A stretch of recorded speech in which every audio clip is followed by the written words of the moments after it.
Après un long sevrage, les amateurs de cauchemars en cuisine ont pu profiter de 2 numéros inédits coup sur coup les lundis 31 août et 7 septembre avec les déplacements du chef à Antibes et Saint-Estèphe.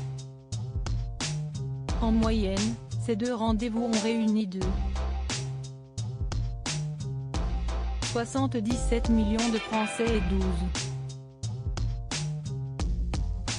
12,3% d'entre eux devant le petit écran. La diffusion du téléfilm Pourquoi je vis, consacré à Grégory Le Marchal, a entaché ce bilan. Un enthousiasme vite douché. Philippe Etchebest n'oubliera de sitôt son périple alsacien à Pfastatt. Non pas que le tournage ait été des plus marquants, mais les répercussions ont été néfastes pour l'image du chef et de l'émission. Pourtant, l'opération sauvetage était en bonne voie après la diffusion, le mercredi 14 septembre 2016, du numéro filmé à l'intérieur du restaurant Au Cantino. La propriétaire, Monica de Oliveira, avait même partagé son enthousiasme au site l'Alsacien. J'attends avec impatience, et une certaine appréhension, de découvrir le montage, mais j'ai déjà gagné. J'ai enterré un restaurant pour en créer un nouveau.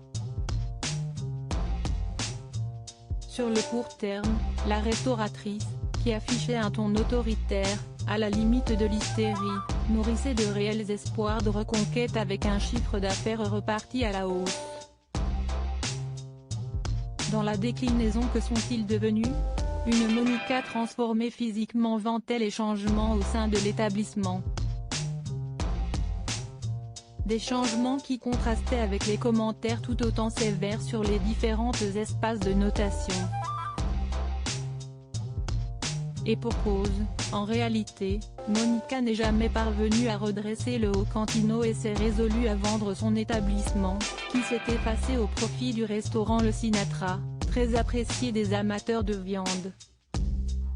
La page est tournée. L'histoire aurait pu s'arrêter là, les fermetures n'étant pas si rares parmi les restaurants visités par le chef. Sauf qu'en 2018, Monica de Oliveira s'est rendue sur le plateau de Touche pas à mon poste et lancé un doigt accusateur en direction de la production et de Philippe Etchebest en personne, exigeant même que l'émission ne soit plus rediffusée. Je reçois des messages au quotidien à chaque fois qu'il y a la diffusion de l'émission. On me juge. Maintenant que j'ai fermé le restaurant. J'aimerais quand même en finir avec tout ça. La page a bel et bien été tournée, la chaîne ayant accédé dès l'éclatement de l'affaire à la requête de la Portugaise.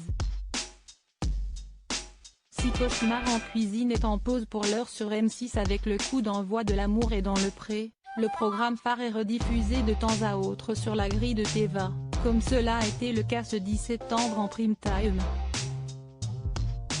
Le chef avait alors pris la direction de Cestas et Peigné pour tenter de redresser des restaurants en difficulté.